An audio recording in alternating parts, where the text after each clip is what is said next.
Hola a todos. El día de hoy mis compañeros Juliana Vargas, Eden Calle, Mari Carmen Rodríguez, Daniel Ugarte y yo, Santiago Bravo, desarrollaremos el tema del papel de la mujer en el siglo XX. Durante una tarde en el planeta Marte, Boinga y Wilkimitrixi se encontraban viendo un documental sobre la historia de la humanidad.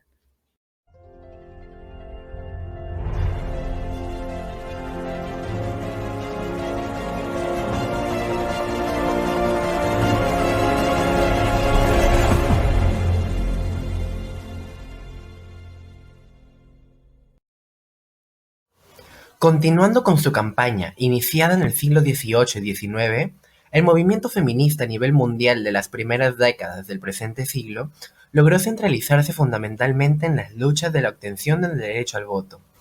Asimismo, continuaban con la acción propagandista por el derecho al aborto, el divorcio, el salario igualitario y la organización sindical y societaria.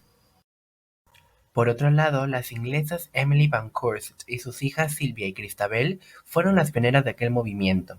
Militantes del Women's Social and Political Union, lucharon junto a los trabajadores por elevar el nivel de la educación popular. Esto se fue expandiendo a lo largo de Europa y otros países cercanos, siendo así que el siglo XX el movimiento logró adquirir una gran fuerza y mayor peso en el continente. De esta manera, el siglo XX ha sido denominado por muchas y muchos ilustrados como el tiempo de las mujeres. Al finalizar la Primera Guerra Mundial, se extendió la idea de que el conflicto bélico había dado pie a la emancipación de las mujeres en casi todo el mundo. Las mujeres de los países más desarrollados pedían igualdad política y social. Además, se estipulaba que las mujeres no podían trabajar o desarrollarse profesionalmente contra la voluntad del marido. En el siglo XX, existían varios estereotipos de que las mujeres eran buenas siempre y cuando se portaban bien. Se hacían respetar, eran recatadas y pudorosas. Mientras que la mujer era considerada mala si actuaba demasiado provocativa y se dejaba seducir. Los medios de comunicación masivos difundían la imagen modelo de la mujer para orientar a otras a seguir su papel central, la reproducción y ser buena madre. El feminismo en las primeras décadas del pasado siglo progresaba, y el derecho al voto fue acordado en Gran Bretaña, Alemania, Estados Unidos y Rusia. Asimismo, los derechos estaban variados de un país a otro. En Francia, por ejemplo, se legislaba contra el control de la natalidad, rechazó el derecho al voto de las mujeres y esperó hasta 1938 para eliminar la incapacidad civil de la mujer casada. Ahora hablaremos un poco más sobre estos cambios que se dieron en este periodo. A pesar de todos los avances, las mujeres no notaron una mejora en su papel social. Es decir, ellas continuaban restringidas a los hechos domésticos. Pero, ¿qué es lo que sucedió a principios del siglo XX? Las ocupaciones a las que podían acceder la mayoría de las mujeres solteras era solamente para el servicio doméstico, y el trabajo en las fábricas era netamente para las mujeres de clase baja. Además, dependiendo de la clase social, las oportunidades no eran las mismas para todas.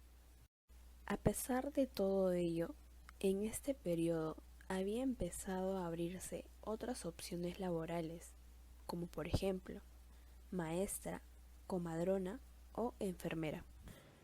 Uno de los ejemplos más resaltantes,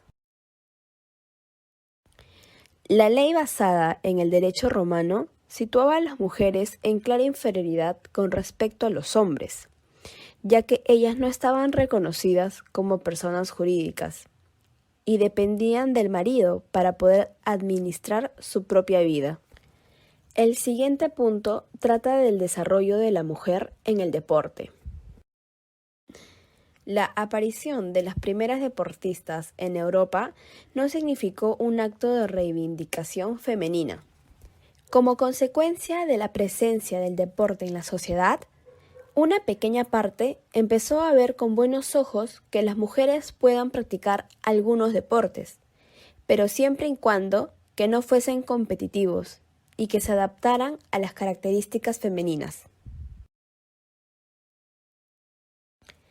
En el momento actual, y de forma general, a las mujeres le quedan pocas barreras para acceder a la práctica deportiva en prácticamente todas sus modalidades. Pero no debemos olvidar algo importante, que el deporte de alto nivel es practicado por una minoría de personas que han de reunir algunos requisitos físicos imprescindibles. Para ejemplificar tal concepto, mencionaremos algunos acontecimientos importantes. Un hecho importante fue en el año 1934, en Londres. Aquí se celebraban los cuartos y últimos Juegos Femeninos, pero estos de aquí llegan a desaparecer en 1933, cuando fueron incluidas nuevas pruebas para mujeres en los Juegos Olímpicos. Otro de los hechos fue en el año 1931. Aquí se celebró el Campeonato de España de Atletismo Femenino, pero en 1933 también se celebraron los de natación, esquí, fútbol, cross, hockey y entre otros. Y el último acontecimiento importante es la natación y el tenis. Ellos agrupan a un gran número de participantes, pero generalmente las deportistas solían participar en diferentes modalidades, como por ejemplo lo hizo Manolita Pérez, campeona de 100 metros libres, que además practicaba casi todas las modalidades atléticas, carrera de vallas, lanzamiento de jabalina de disco, entre otras. O la misma Lili Álvarez, que practicaba además del tenis, en el que fue campeona de España en 1941. El sufragio es un derecho que se deriva de la misma condición de ciudadano. Debe ser universal y sin prejuicios naturales o técnicos. La condición de mujer es una limitación tradicional del siglo XIX y el siglo XX.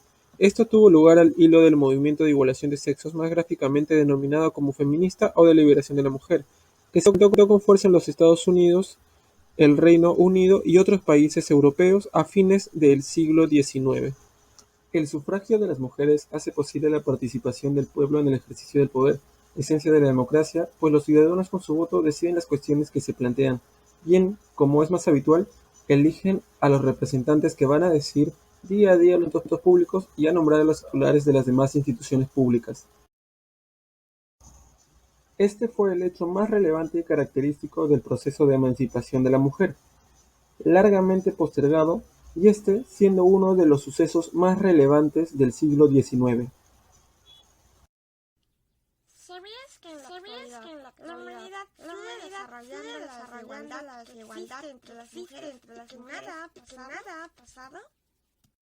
Sí, mira, aquí podemos observar una noticia actual de un grupo de mujeres protestando para que sus derechos se cumplan y sean respetados. 20, la ONU ha llevado a cabo una campaña llamada Generación Igualdad por los Derechos de las Mujeres y un futuro igualitario en el Día de la Mujer. Esto debido a que, pese a encontrarnos en el siglo XXI, aún sigue habiendo diferencias laborales entre un hombre y una mujer que impiden que aproximadamente 2.700 millones de mujeres accedan a un empleo justo. Además, una de cada 3 mujeres se encuentra actualmente padeciendo de violencia de género, por lo que aún no hay justicia para ellas. Una de las consecuencias más resaltantes del movimiento feminista en el siglo XX es que las mujeres se volvieron más conscientes de la importancia de sus derechos. Aquella lucha dio como frutos, por ejemplo, que la mujer pueda acceder a un trabajo remunerado que la llevó a desarrollar su independencia y a la búsqueda de una mejor calidad de vida en general para todas las mujeres.